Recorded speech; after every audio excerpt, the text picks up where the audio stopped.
it going, everybody? Flint from Flint and Steel Survival with the third annual Halloween special, always in response to Luke over at DLC Custom Knives. As you guys know, I won last year, or might know. I was the winner last year, so I like to keep the luck streak going. Today we're bringing you a reading of Never Again, and it has no author. This is on Creepypasta, published September 10th, 2012. I was 17 when she came. I'd been living with my abusive mother for 17 long, painful years. It was around midnight and my mother was already asleep. So when the 3 soft raps at the front door came, it was me who answered. An odd-looking little girl stood there with cheeks pale and colorless, blonde hair and braided pigtails, pink dress torn a little at the hem, feet bare and turning slightly blue from the cold of winter, and black eyes. Fathomless, deep, black eyes. I quickly let her in, thinking of how horridly underdressed she was. It wasn't until later I'd wondered why she'd not been shivering or even questioned as to why she was here in the first place. I got her into the living room, wrapping her little form in a thick afghan my grandmother knitted. She held it, though it didn't seem to affect her, and I smiled. "What's your name, sweetie?" A long silence passed, in which she stared at me. I was beginning to be discomforted by her black gaze when she parted her lips and spoke in a soft voice. "Lacey Morgan."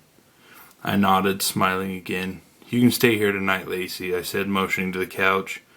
She curled up in a little ball, black eyes still on me, and I exited the room. That night I slept soundly, not worrying about my mother beating me or strange little girl on my couch. When morning came and I trudged into the kitchen, I was greeted with a coffee mug to the shoulder. I gave a feeble shout of pain, staring at my mother. "What the hell did you do? Why is there dirt on the couch?" she shouted, confusing me greatly. Upon investigating, I found that Lacey had vanished, the only proof she'd been there being some dirt that must have fallen off her dress or feet. I took responsibility, earning myself a strong hit to the cheek, then left for school. While there, I heard something that sent chills down my spine. Lacey Morgan was found dead last night. I passed the day waiting for any more news on the subject, but found none. Upon arriving home, the news was broadcasting a live report on her, though. Lacey Morgan, 6 years of age, was reported dead at 7 last night.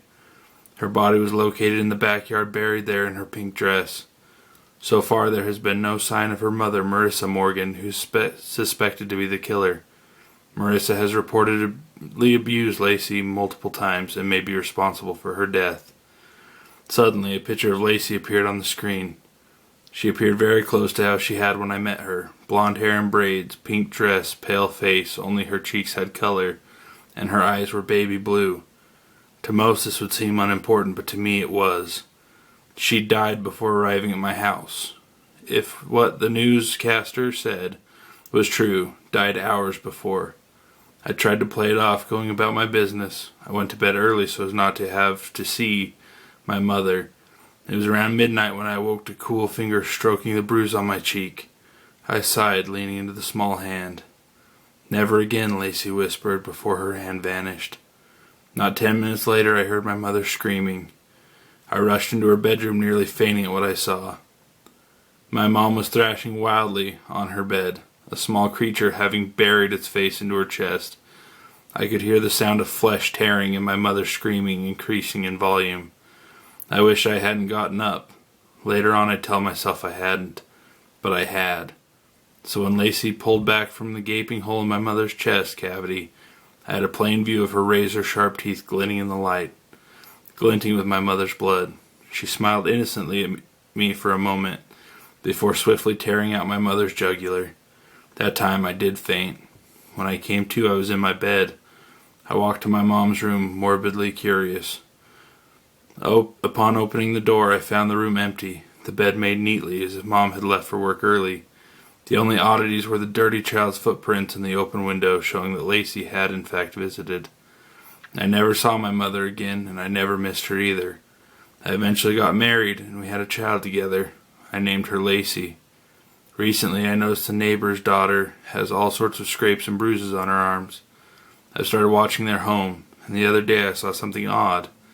a little girl running barefoot through their backyard up to their back door. It was around midnight, so I couldn't be sure, but I thought she met my eyes with her black ones, and I could swear she mouthed 2 words at me: never again.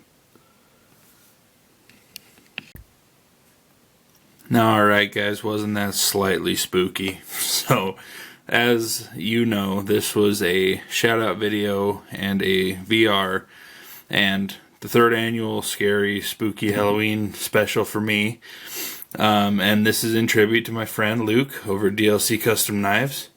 These 3 knives right here before you today are Luke's knives. This is the first one he ever sent me. Bought this from him. It's a mini karambit, as you can see. Halloween colors. As soon as I saw this, I knew I had to have it. His etching is always on point too. Carry this often. I mean, all the time. So you can see the handle colors starting to fade. Second knife I ever got from him was this little guy. It's a EDC pocket size fixed blade, and he puts pocket clips on them, which are awesome, and his file work is just insane.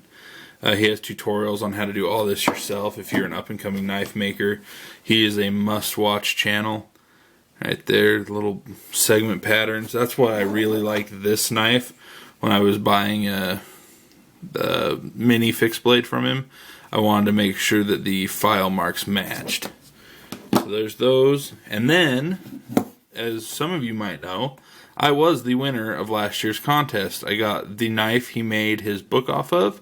So he made a book on how to make a knife. This is the knife, and I got a signed copy of the book in English. I was so stoked to win this knife. EDC fixed blade, I carry this all the time. It's probably my favorite small size fixed blade. It fits right in my pocket. I just put a holster clip on it. Fits right in the front pocket like a folder, and it's just a beefcake. Goes fishing, camping, all that stuff. Gorgeous knife. And please go give my buddy Luke a follow.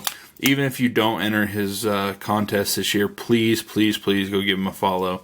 He needs all the support he can get right now. He's been feeling a little down, and I know we all feel that way from time to time. So let's do our part and lift this brother up. Fantastic knife maker. He makes art. I mean, really, you can't argue with that.